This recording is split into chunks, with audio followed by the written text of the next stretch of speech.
Name as well known on Wall Street as on Main Street.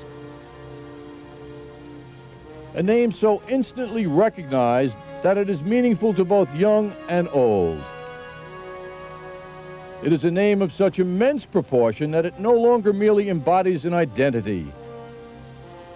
Instead, it speaks to a phenomenon that is understood simultaneously in third world villages and financial world capitals. North Carolina, 6'6", Michael Jordan.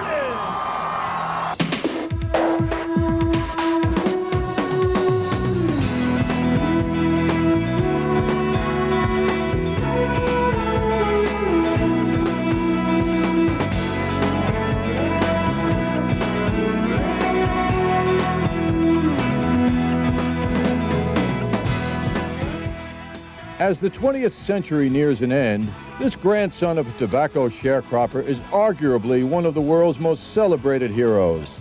Michael Jordan entered the American sports culture with dead-on accuracy and perfect timing.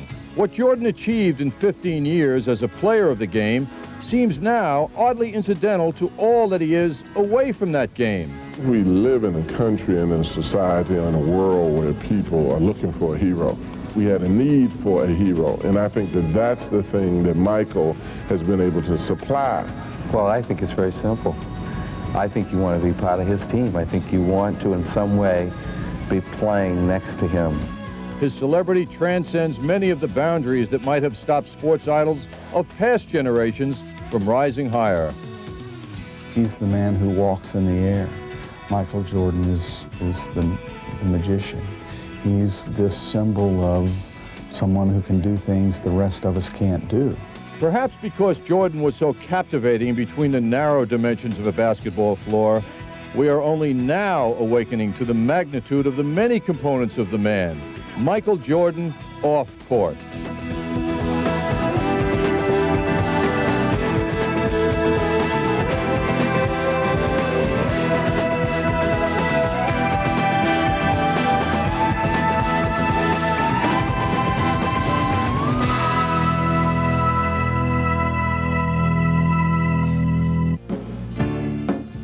Michael Jordan's public identity was almost entirely linked to live performance.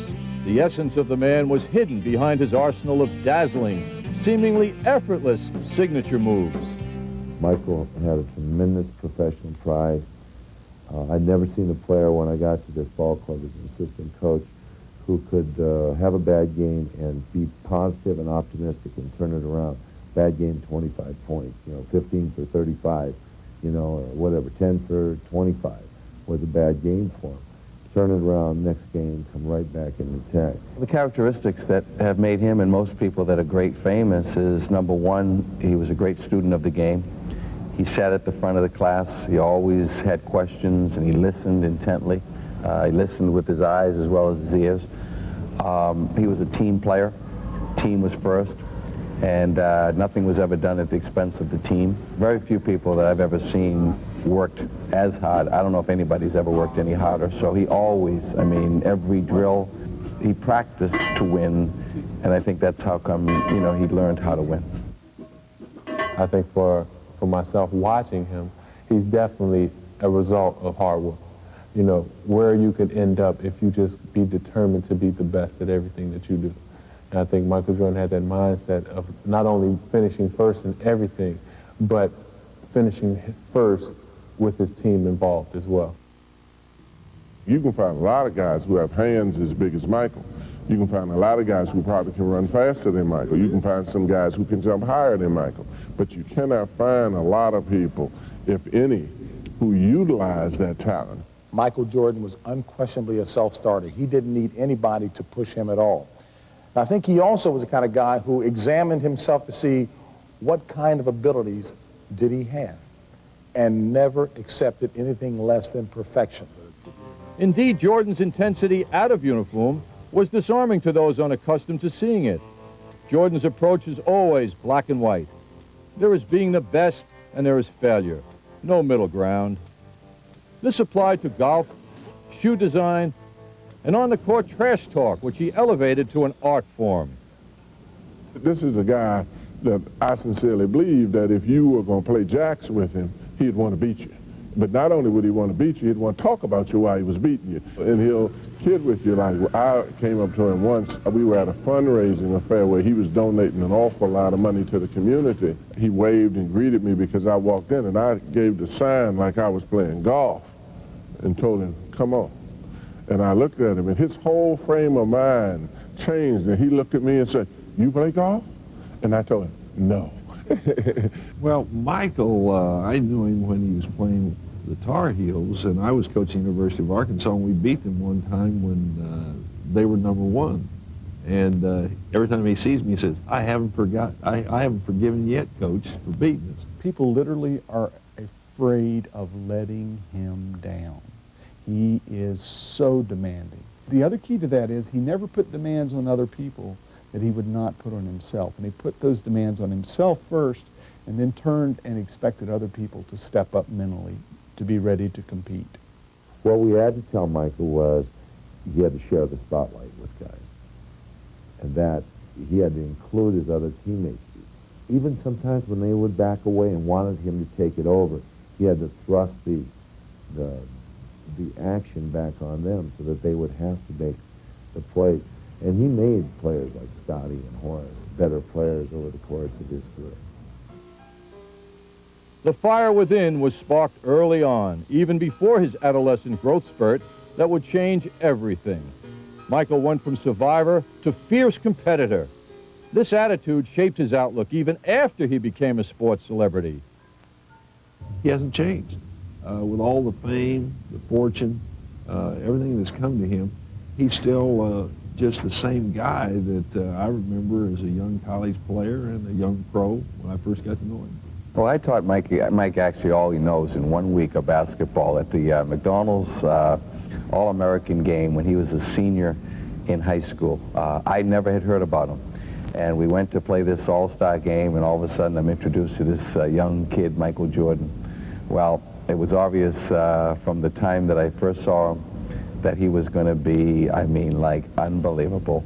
And the thing was that in those days, you know, when he was playing, he did everything just really fundamentally, nothing fancy, but he always knew how to win and make the big shot. And in fact, the McDonald's All-American game, team he played on, won 96-95. He made the last 6 baskets in the game, and every time we were down by 1. So if Michael had the ball last, we were going to win. And of course, that's been the story of his life.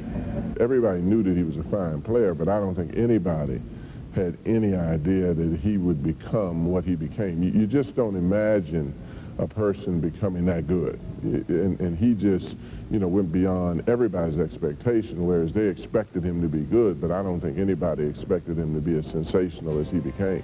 What I really don't want to recollect is in 1982 in New Orleans, national championship game, Georgetown University is playing against University of North Carolina. Michael Jordan happened to be a freshman at that time, so we called timeout. It's about 14 seconds or so left in the ball game, so you're figuring that they're going to go to James Worthy because James Worthy is the upperclassman, the guy who's been in the middle of killing us. And they come out of the huddle and throw the ball to the left sideline to this freshman who sails up something. He's almost out of bounds near the bench, and whoosh, they go ahead of us. And so I have a horrible memory of Michael Jordan. I call it a nightmare, but it was indicative of the fact that this kid's courage and his confidence, and even more so, I think, it showed the confidence of Coach Smith in a freshman, because you just don't get in the national championship game and let a freshman take a shot when you're behind with seconds to go in a ball game.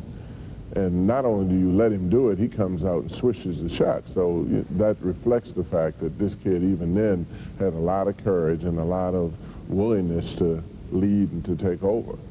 He's a phenomenon, and Michael Jordan just took it to another level because people were able to trace the history of him, actually watch him grow through the media.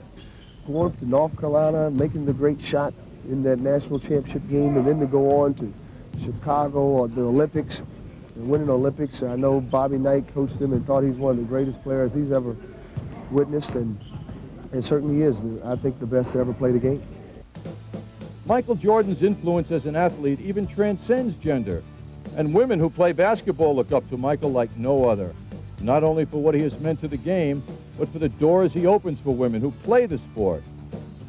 Mike has always been supportive of the women's game. And I've always, Mike and I kind of grew up in the same time. We received the Naismith Award together. And Mike's always been a big fan of women's basketball. Every basketball player, male and female, look up to Michael Jordan. I know I do, and we've all tried to do his moves and try to catch some air like he does, but it just seems like Michael is always intense and always mentally prepared no matter what the circumstances are, and that's something that I think sets him apart from any other player. His rise to the top, he talked about how he became the best player in the country. He didn't talk about it. He just went out there and worked every day and tried to become the best, and he did it quietly. I think Michael's been a great role model for women. There's no one that's had a greater impact on the game than Michael Jordan. I think you watch him play, and he plays with such a passion. He is best when the game is on the line.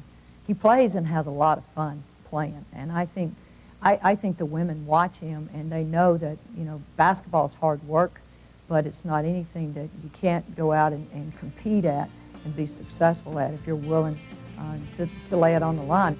And while Michael leaves his mark, his influence has encouraged and inspired his competitors, his fans, and the stars of tomorrow. What kind of hat you got on? Jordan. Jordan hat, huh? Whatever color, whatever socioeconomic background you came from, poor people, rich people, he made it fun.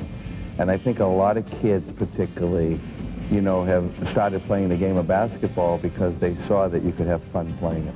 There's a generation of young players across the globe seeking to emulate Michael Jordan. That's what humans do. They emulate one another. And Michael Jordan is the front row human being to emulate in the late 20th century. He's everywhere, on every product. And so we have a generation trying to be Michael Jordan. On a basketball court, Michael Jordan has a knack of seeing everything around him, processing the information and making the right decisions in a blink of an eye. Give him the luxury of time to choose, and Jordan is even more dangerous. Witness his many triumphs as a business entity. When he decided it was time to star in a big-budget Hollywood production, the film Space Jam generated close to $500 million in combined box office and video sales. It's different. I mean, I appreciate what people do, other actors do for a living. I have a better understanding. Will I do this forever? Or will I do this full-time? I don't think so. When the designer Bijan inquired about a Jordan cologne, Jordan not only agreed, but dove right into the development process. Right behind you, right behind you. What? You fell for that. In less than a year, the cologne sales surpassed $150 million. It wasn't long before Jordan fully embraced the fundamentals of capital expansion. So it hardly set off shockwaves this year when Jordan began exploring an ownership opportunity with the NBA's Charlotte Hornets in his native North Carolina. I think he would make a marvelous owner. I think, though, again, is a very, very tough competitor. He really has never brooked much in the way of a laggard attitude among teammates. He really has an ability, as I said in Blood on the Horns, Michael really has an ability to actually just up the level of an intensity across the entire organization, from the lowliest employee right up into the boardroom. Even his passion for golf leans towards mixing business and pleasure.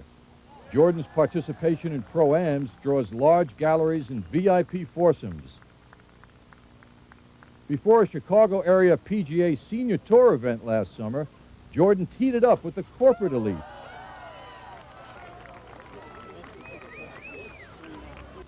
At the 1992 Summer Olympics in Spain, Jordan participated as a member of the original Dream Team, arguably the greatest team ever assembled. You can't get too close to Michael, it's a foul. You haven't committed a foul in almost a year and a half, man. How can you talk? My goodness. I don't think you ever found out of a game. When do you ever found out of a game? Michael, what about playing with Magic? First time, you know, to play with a lot of these guys in a competitive situation. I played with them in All-Stars and against them, and now we represent one, basically, and we represent the country that we are from, which is the United States, and we're going over, and we're in a very competitive situation, and it's a prize at the end. So I think I'm looking forward to the camaraderie that's going to be established over this 5-week period, and it's going to be something fun. But a conflict was ensuing. Jordan led the Nike forces into battle with Reebok. Jordan, under contract to Nike, took the bold step of using a prop no less sacred than the American flag draped over his shoulder to conceal Reebok's logo on his Olympic team warm-up jacket. Proving no relationship has been more important to Jordan than Nike. And the pot of gold materialized in 1998. Control of his own brand backed by the Nike marketing machine. Jordan's shoes and apparel did more than $300 million in sales in year one. And now other pro stars are also signing on to wear the brand exclusively. The appetite to create is an unbelievable ambition in creating a basketball shoe that suits a lot of the people. I think that will continue. That's never going to stop, even from not playing basketball. I think that appetite to create continues on. And certainly it's a competitive thing to constantly find things that the fans and the public could identify with. And I look forward to that. Heading into a new century, Jordan's empire is indeed vast. His ventures include the successful Michael Jordan's restaurant in Chicago, the trendy 160 Blue, an upscale eatery near the United Center Arena, the Michael Jordan Golf Company, and more. While the NBA nears the end of its first season of the post-Jordan era, the rumored return of Jordan to the league as a team owner is creating a new buzz around Michael. Consider being part of ownership. No. Michael, whatever happens I would fire too many people if I'm ownership. If Jordan secures a controlling ownership in an NBA city, the impact will be considerable. He will insist on a team that is profitable, and of course, he will insist on winning at least 6 NBA titles. I think he'll find a way to win, the way he coped with the struggles of the Chicago Bulls. I think he has learned tremendously from his associations with Phil Jackson and people like Tex Winter, and even people like Jerry Reinsdorf. And I think Michael is a very crafty competitor, and I think that he will find a way to make that drive work for him. As Jordan surveys a horizon of unlimited possibilities, the NBA must identify the next generation that will allow the league to sustain its global popularity. No, I think it's already very evident that he's sorely missed in so many different ways. You know, he was the main man, and regardless of where he played, I think that was what everybody wanted to see. They wanted to see the best basketball players ever play the game. Basketball is going to have to retrench. There is a molting period. I think it would be safe to assume that the unparalleled growth that Michael brought is going to cool a bit for basketball.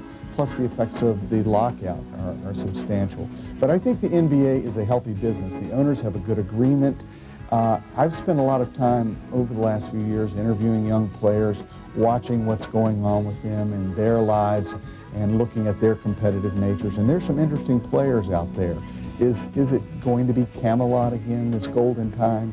No. But will the NBA survive and thrive? Yes. It's going to be really difficult. I know they'll probably push some people into that position, a Grant Hill or somebody that will unfairly be, try to measure up. But it's going to be an important part of their marketing. And of course, coming back from the lockout season, they're going to need to do it real fast. Hopefully, some of those young kids that started to play because of him and the love that he transferred to them, I think what happens is he planted many seeds. And I think you're going to see some of those seeds grow and develop. And because of Michael Jordan, I think there'll be another one. Ready and action. I'm Michael Jordan. You can breathe. Michael Jordan elevated sports marketing from its infancy in the 1980s to to one of the truly dynamic industries of the 90s. Never has one individual converged so perfectly with the right place and the right time. The way that he was plugged in to other markets besides sports was path-breaking. A company in the future, when a Michael Jordan of the future comes along, will perceive it as less of a risk to base an entire advertising campaign or a product line around an athlete, because he really did demonstrate that it was possible to do that.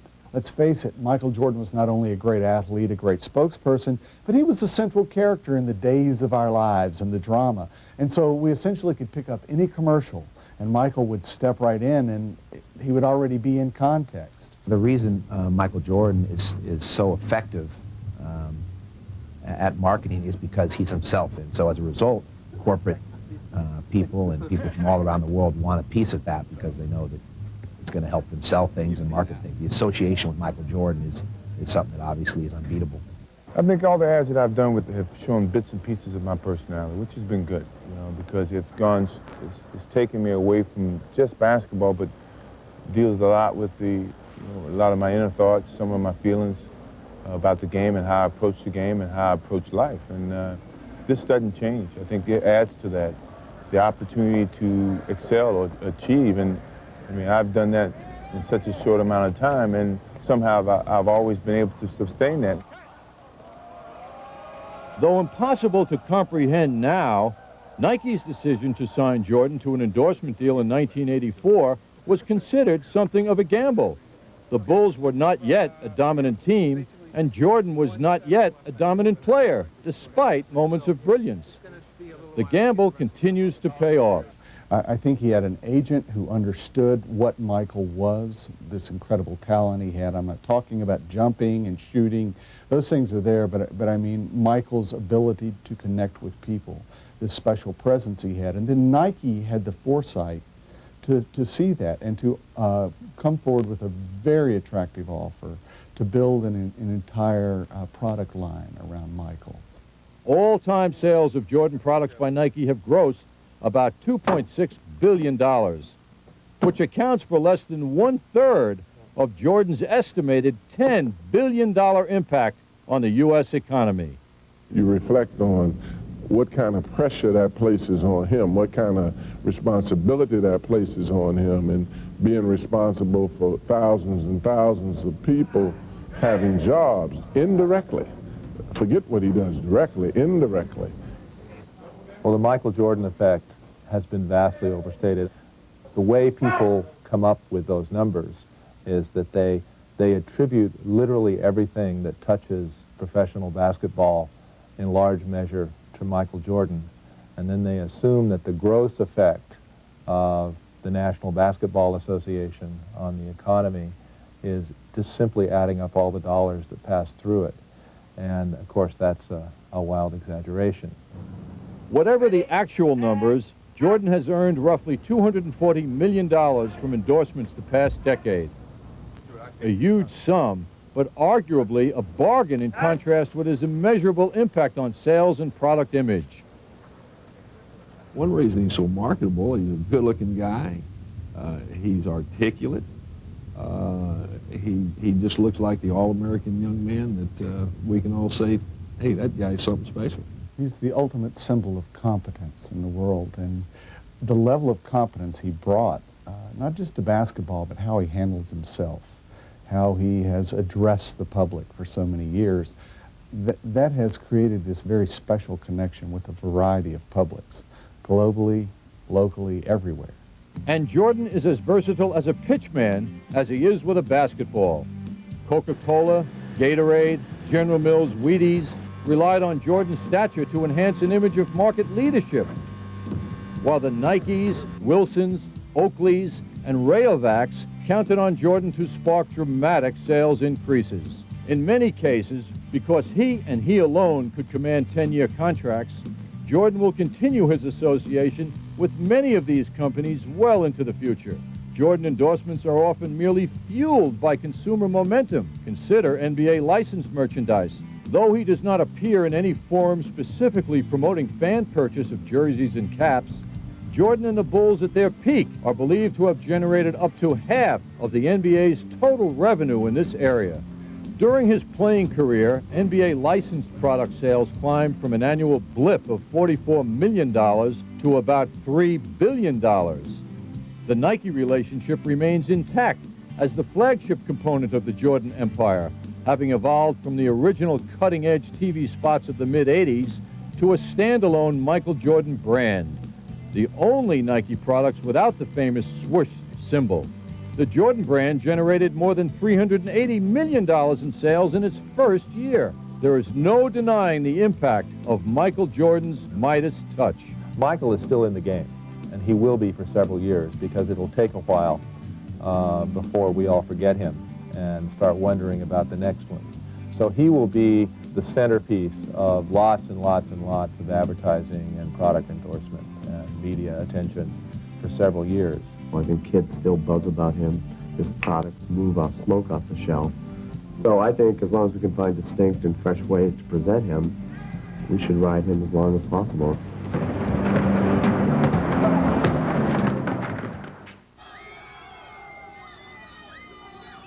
During his playing career, Michael Jordan was the subject of newspaper or magazine stories an average of 100 times per day. Well, I feel sorry for you guys, really. I think you guys are really welcome to come out here and learn something. His life and times are documented in some 70 books, including 4 he has authored with a collaborator. What Walter and what Mark actually told me was just be myself, and they just wanted to see that over a year's period and get inside the doors that I probably kept closed for a while, and I just had to live.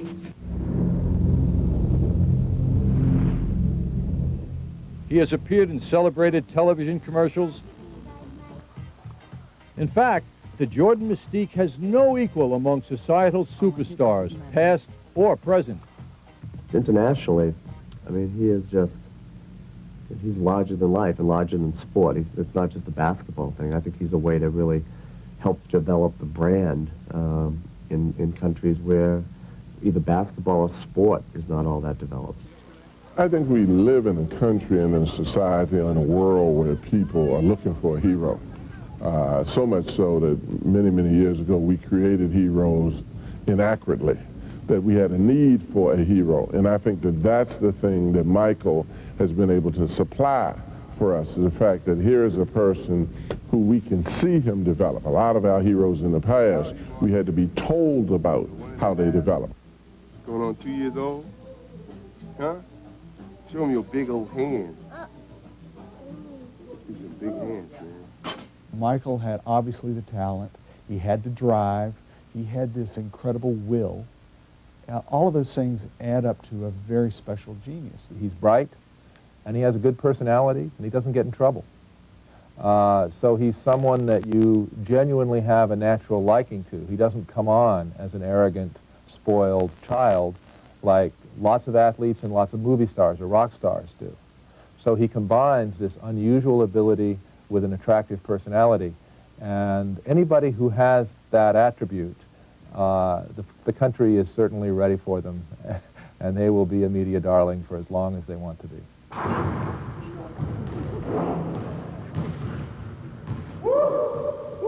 Who else can dominate so completely in the athletic arena? Be at ease on a golf course with presidents and CEOs, or address an assembly of captivated school children. Jordan has a $1 million smile, an exacting sense of sartorial style, and when needed, a quick wit. What do you want? You can't be throwing like a wimp. Catch it. I can catch that. Try it one time. See? Okay, but Greg, it's got to be there. He readily alternates from the highbrow lobster and champagne circuit to grape soda and honey buns with old friends and family in Carolina. The Jordan image is even powerful enough to deflect perceived flaws that would damage mere mortals. We've got to remember that Michael also is human. You know, we have got to be smart enough to give him the space that he needs to make a mistake, the mistake that he needs to do the things that normal people do, because we have the need ourselves for someone as special as he has become, we still have got to have the courtesy and the humanism in ourselves to realize that we're not talking about a God, we're just talking about a tremendously special person. If you think of all the situations Michael Jordan has been in over his career, all the places where people have shoved microphones into his faces, where they've asked him to comment on various events, you look at all of those circumstances, the opportunity for him to misspeak, to say something terrible, there are just numerous opportunities, and each and every time he has fielded those just like he's posting up in the lane, faking left and going right. And while some find fault with Jordan's apolitical reputation, no one could question his demonstrative social responsibility.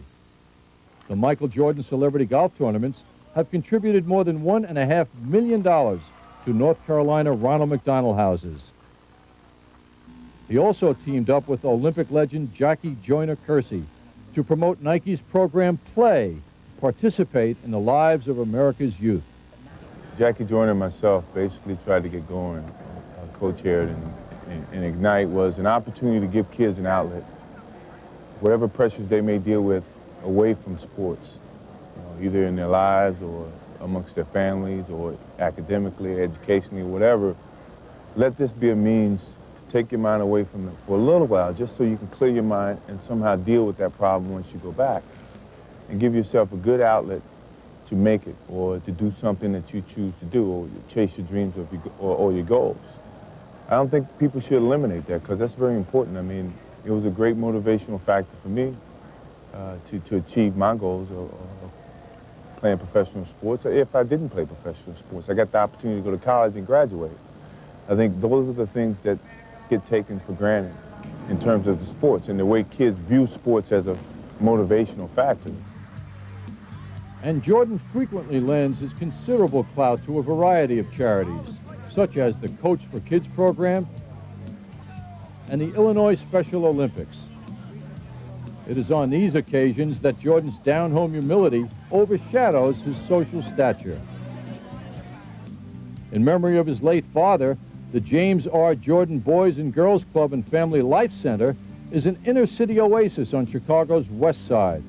Michael Jordan put up $2 million. The Chicago Bulls franchise donated $5 million. And countless millions are also generated for innumerable charities by donated items bearing Jordan's coveted autograph. Earlier this year, Jordan played a starring role in a Principal for a Day program in the Chicago public school system. Have you ever been to the principal's office? I am in the principal's office. I am the principal, and what can I do for you, sir? Can I have an A for this? No, you can have an apple and get out. He spent 5 hours at a Chicago high school, pushing educational goals, meeting with student council members, and lunching with kids in the school cafeteria.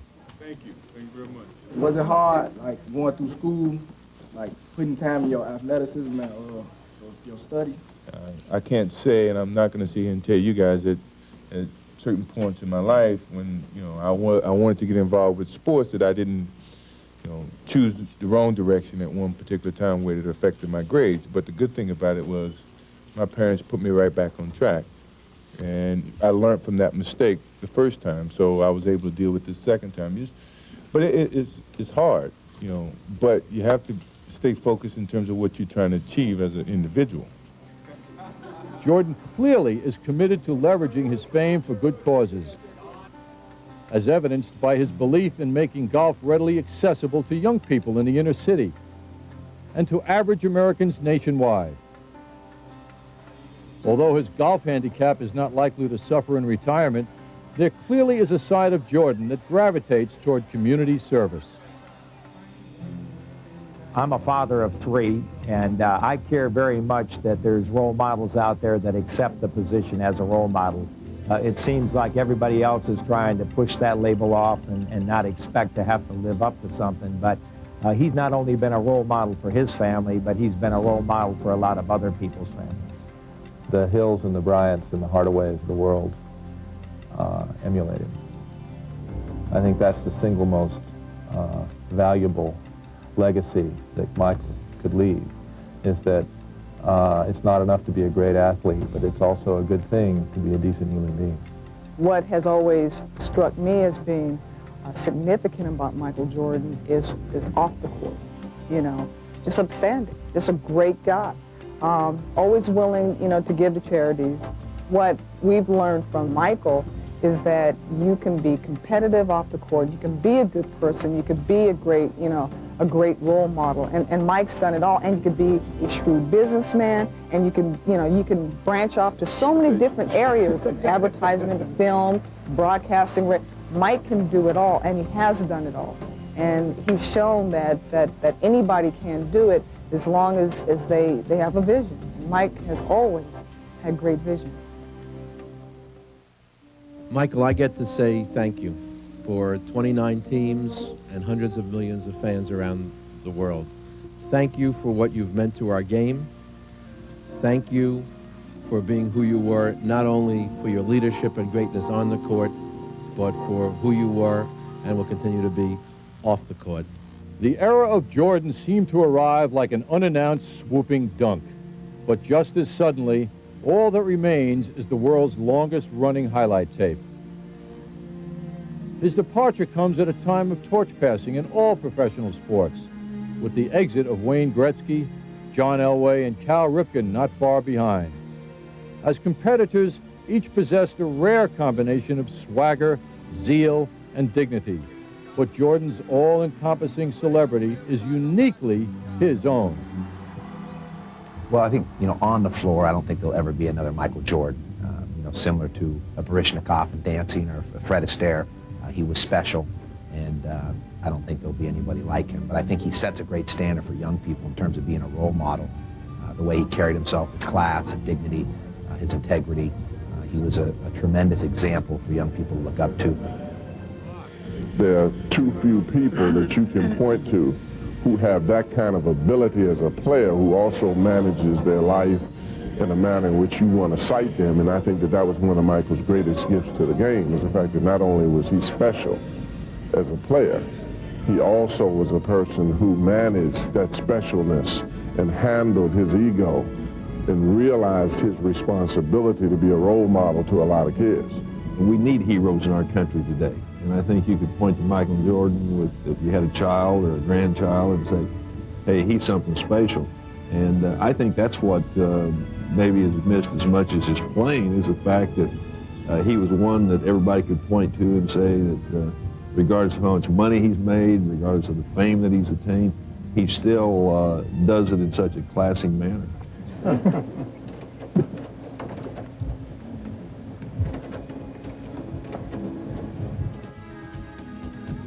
The demands of pro basketball now behind him, Jordan has an unlimited range of options for the future by which to touch the lives of adults and children. For when the athletic ability, the superhuman aura, and the incomprehensible wealth are stripped away, Michael Jordan becomes even more appealing. I've had a great time, you know, and I can't say enough for the people who have supported me. And you know, my life will take a change. And a lot of people say, well, Michael Jordan doesn't have any challenges away from the game of basketball. Well, I dispute that. You know, being a parent is very challenging. If you have kids, you know that. He is a product of parents who taught discipline and respect with actions, not words. He is fiercely loyal, and he owes everything to simple virtues: trying harder, working longer, demanding more.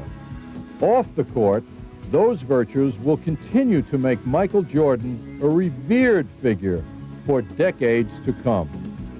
There will be young players who will come along who will resonate Michael Jordan's special flair. And when they resonate his flair, either by their accomplishments or by some sense of style they bring to what they do, it's going to send us back and remind us of what Michael did in that special time. What Michael Jordan saw was a lot of opportunities. First of all, he was helping individuals to participate in sports. Secondly, he utilized that healthiness to excel at a sport that he chose to excel at.